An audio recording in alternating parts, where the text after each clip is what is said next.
Donc, je vais vous présenter le dernier outil développé par le plan bois 3, qui est le plan entre la filière bois et la DHUP. Donc, toute la filière, l'amont, l'aval, toutes les organisations professionnelles et puis la DHUP, vous avez les petits logos de tout le monde.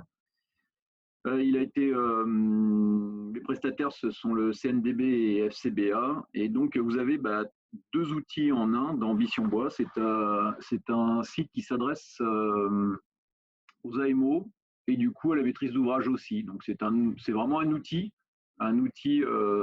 pour les AMO, la maîtrise d'œuvre aussi, mais la cible, c'est donc la maîtrise d'ouvrage. C'est pourquoi on le présente aujourd'hui.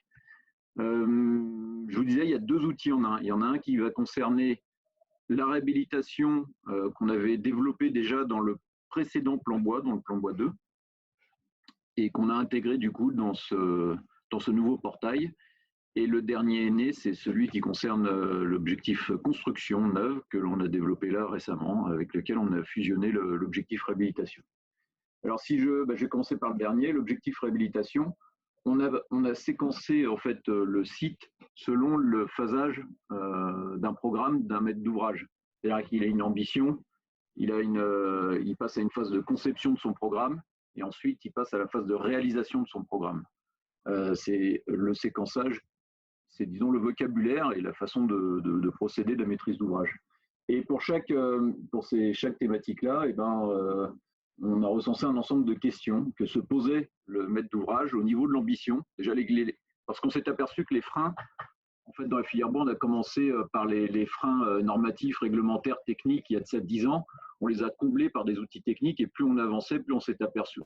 On se rapprochait après de la maîtrise d'œuvre, des bureaux d'études, et puis après on se rapprochait de la maîtrise d'ouvrage. Et quand on est arrivé à se poser les questions sur la maîtrise d'ouvrage, pourquoi elle ne construisait pas en bois, on s'est aperçu qu'il y avait des gros freins psychologiques qui sont naturellement explicables puisque les gens n'ont pas été formés au bois. Dans toutes les formations que vous avez vécues,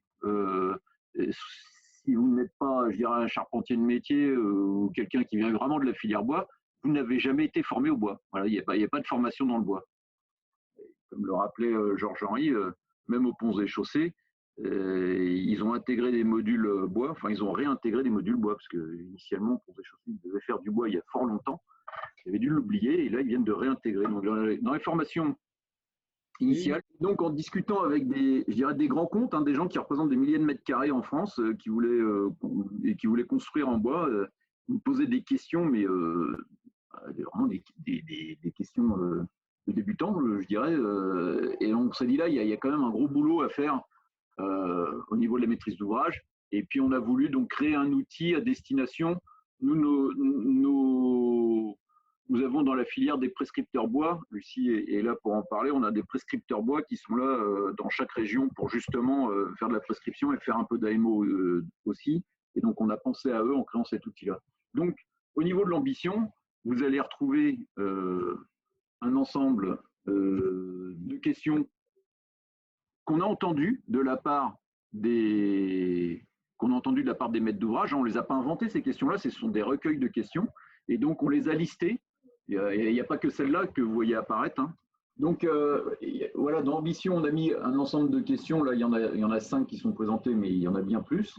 Et à chaque fois, évidemment, on répond. Et en plus, on rajoute de la ressource qui a déjà été écrite par la filière bois, que ce soit sous forme de documentation ou de site internet via des liens.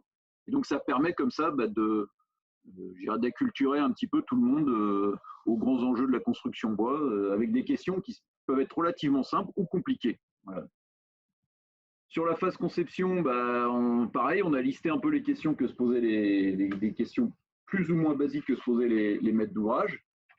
Style, quel est le cadre normatif pour construire en bois? C'est un gros sujet, ça, parce que souvent on sort un peu du cadre normatif et après les maîtres d'ouvrage se retrouvent dans des impasses sur une construction. Donc on a listé un ensemble de questions et pareil sur la réalisation. Donc je vous invite à aller le voir et puis vous verrez l'ensemble des questions et les réponses.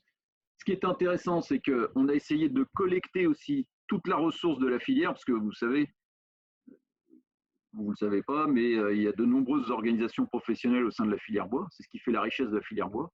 La filière bois est à l'image d'un arbre, un tronc commun sur lequel on se retrouve tous, et puis après, plein de branches qui sont un peu toutes les organisations professionnelles, et chacun défend ses petites feuilles, mais donc chacun aussi a écrit des documents. Donc on a chacun de son côté, on a écrit des documents, tous pertinents, mais on ne se les échangeait pas forcément, ou on les réécrivait parfois. Et donc on a collecté là toute la ressource de la filière bois et on l'a rangée ni plus ni moins que par ordre alphabétique d'émetteurs. Donc si vous allez à A, vous allez tomber sur Adif Bois et vous allez retrouver la documentation d'Adif Bois. Si vous allez à U, vous allez tomber sur UMB et vous allez trouver notre documentation qui correspond aux réponses que l'on apporte sur le site. Ça, c'est pour la partie ressources. Alors évidemment, c'est un outil qui demande à être utilisé par nos prescripteurs, utilisé par les AMO, visité par les maîtrises d'ouvrage. Et il va falloir qu'on le mette à jour régulièrement, qu'on rajoute de la ressource, qu'on modifie au fur et à mesure. Donc c'est un bon début, je dirais, c'est un très bon départ. Et c'est un outil qui ne demande qu'à vivre et à évoluer. Et puis, vous avez une autre brique qui est ici, où on a mis des outils très spécifiques. Le premier, c'est le bilan promoteur. Parce qu'en discutant avec les maîtres d'ouvrage ou les aménageurs, ils nous ont souvent fait remarquer, mais on s'en était aperçu, que le bilan financier pour le promoteur est un sujet très très très sensible et lorsqu'il ne s'y retrouve pas financièrement, il a tendance à évacuer la solution bois vers la solution béton. Donc, pour essayer de trouver une solution à ce problème-là, on a pris le taureau par les cornes et on a pris un bilan promoteur, un gros fichier Excel d'un promoteur, et on a commencé à travailler dessus pour voir comment il s'en sortait pour gagner de l'argent. Et nous avons monétarisé les avantages du bois. Donc on les a rendus, on a pris tous les avantages du bois, et lorsqu'on pouvait les monétariser, les transcrire en argent, on l'a introduit dans cette calculette là, puisque en fait c'est une grosse calculette, notre bilan.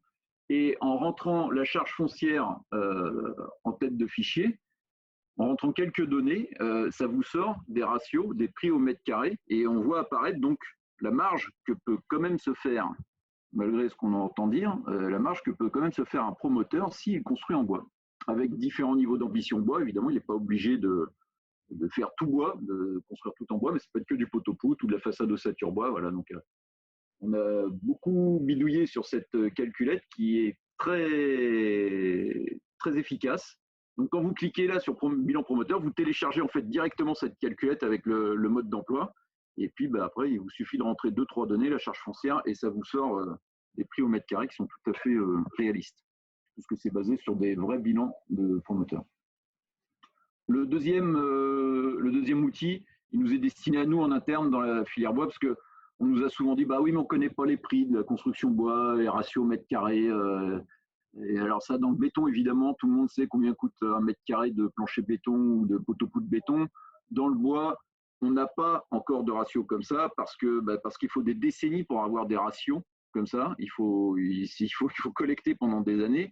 Les économistes n'en ont pas, et nous, quand on en a fait dans la filière, on a fait des relevés de coûts comme ça. Et en fait, on n'utilise pas les mêmes unités, pas les mêmes ratios, pas les mêmes lots, ce qui fait qu'on est incapable de comparer une étude de coûts d'un chantier à un autre.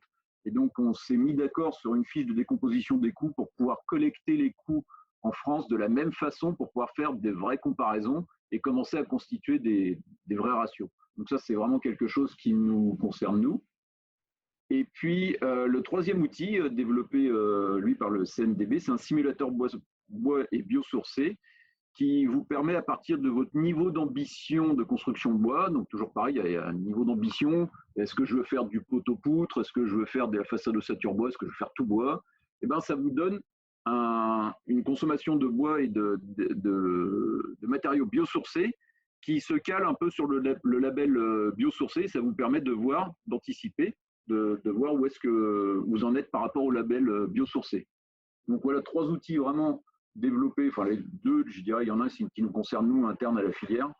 S'il y a des maîtres d'ouvrage qui veulent remplir la fiche de décomposition des coûts et nous la transmettre, alors là, on est tout à fait ouvert. C'est quelque chose dont on avait déjà discuté au sein de la DIVBOIS, mais c'est vrai que c'est assez difficile d'avoir des retours. Voilà pour la partie objectif construction. Et la partie objectif réhabilitation, donc, qui avait été développée auparavant dans le plan Bois 2, donc un peu plus ancienne, elle fonctionne différemment. On a recensé, on a travaillé à partir de 200 chantiers dans toute la France, de retours d'expérience, de chantiers réalisés en rénovation, donc avec le réseau des prescripteurs de France Bois Région, qui ont fait un super travail dans toute la France en collectant de la donnée. Et on a analysé plus profondément une quarantaine de chantiers. On est allé interviewer les maîtres d'ouvrage, les acteurs du chantier, et on s'est aperçu en interrogeant toutes ces personnes-là qu'à chaque fois, les maîtres d'ouvrage qui doivent, alors c'est hors particulier, hors maison individuelle, hein, c'est que du logement collectif, du bâtiment tertiaire, des gros bâtiments. On s'est aperçu qu'en fait les maîtres d'ouvrage ont toujours les mêmes objectifs et les mêmes contraintes.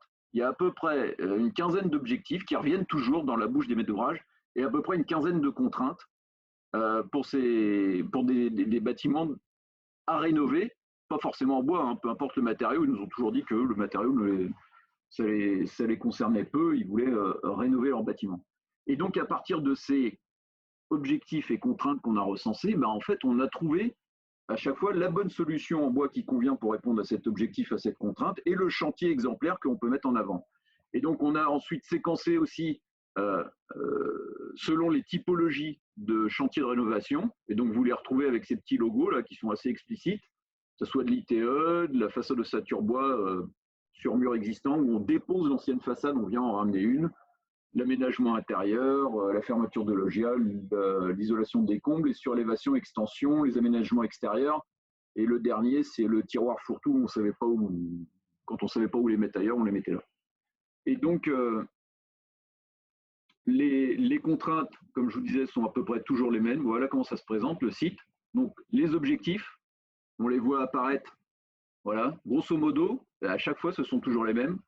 Améliorer la vie des usagers, donc diminuer les charges, mettre en conformité, modifier l'ouvrage. Et donc, vous voyez, on a des items après assez précis. Améliorer l'isolation acoustique vis-à-vis de l'extérieur pour des immeubles à côté des aéroports, par exemple, ou des autoroutes.